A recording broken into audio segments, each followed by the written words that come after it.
used to drive cross-country charter buses, New York to California, 3 times a month.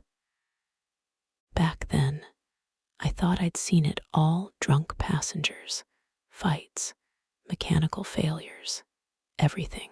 But that winter trip, the one where the bus vanished, that's something I'll never forget. It was January 2012. We left Manhattan around 6 p.m., a late-night route through Pennsylvania, Ohio, all the way to Nevada, then down into California. 30 passengers on board.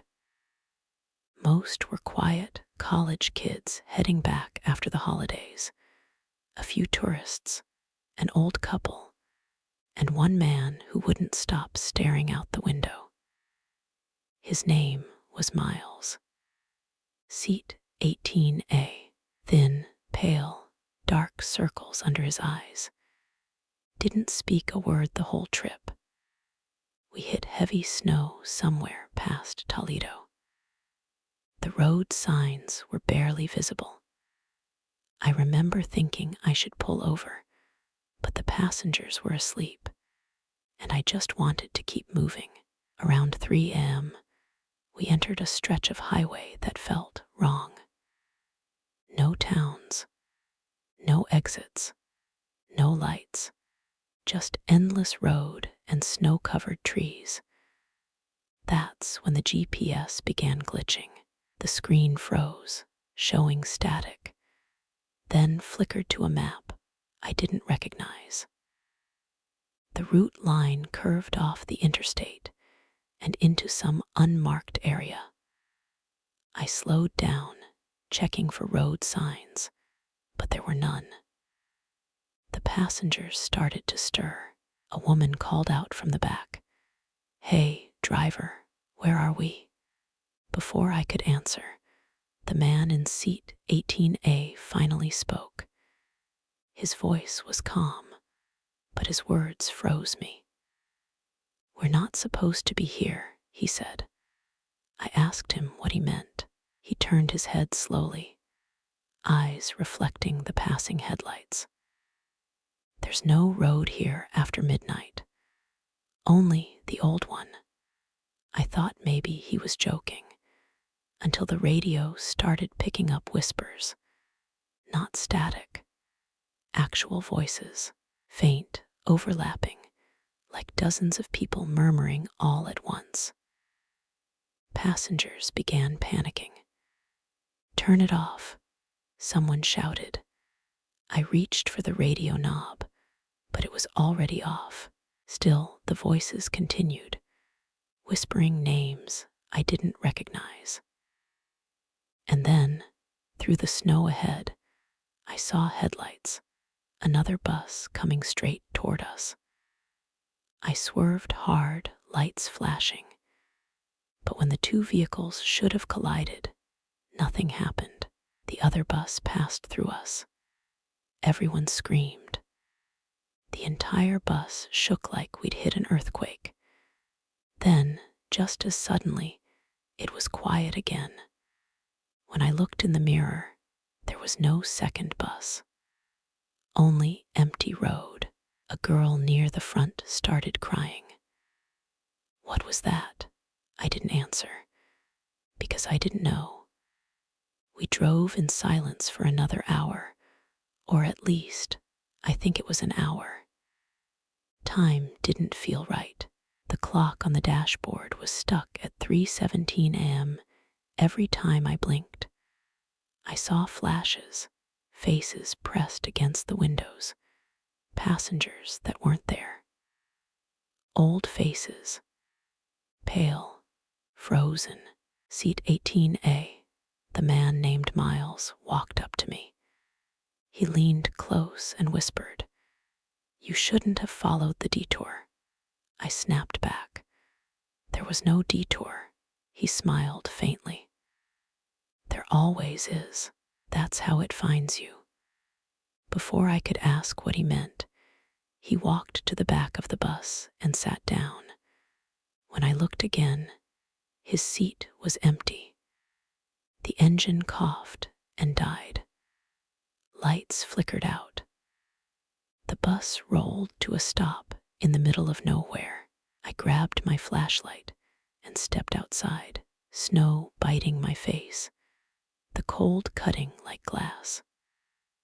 I walked around the bus, and that's when I noticed the tire tracks behind us were fading, not being covered by snow, fading like we'd never been there.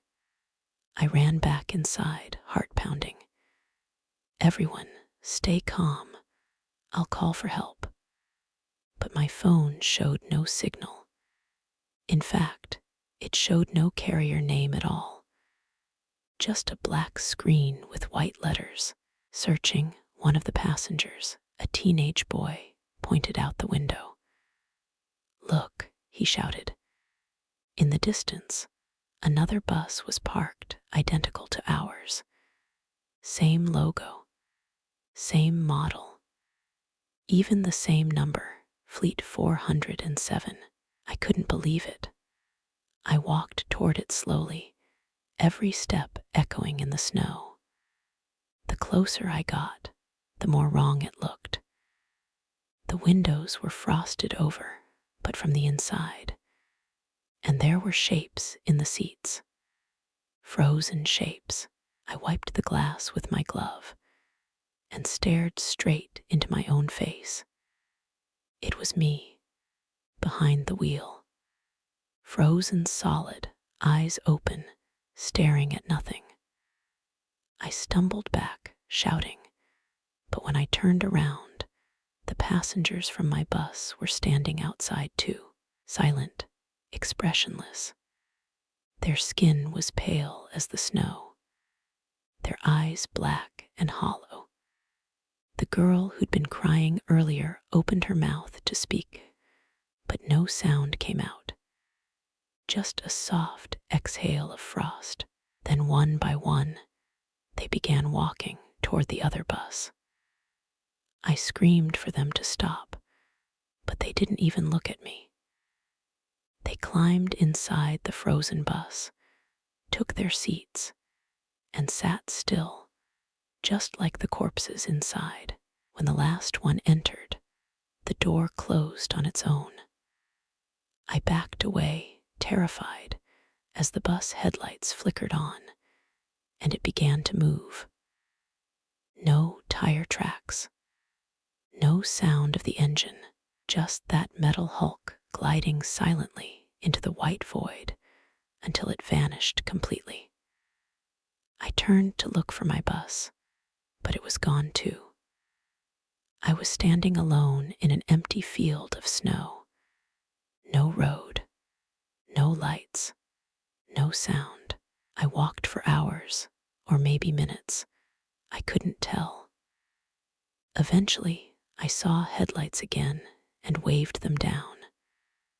A trucker stopped, rolled down his window, and asked if I was okay. I told him everything. He looked at me for a long time and said, "Son, this stretch of a -80's been closed for years. Ain't no buses run here anymore." Later, the company said they never had a bus numbered 407, and there was no record of me being scheduled for that route. Every now and then, though, I get messages on my old radio, faint whispers through the static.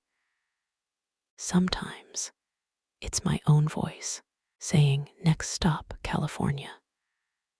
They say if you drive west on a -80 after midnight, you might see a gray bus parked on the shoulder. Don't slow down. Don't stop, because if you look closely, you might see passengers staring back at you, with frost on their lips and eyes black as oil. And the driver, he looks just like me.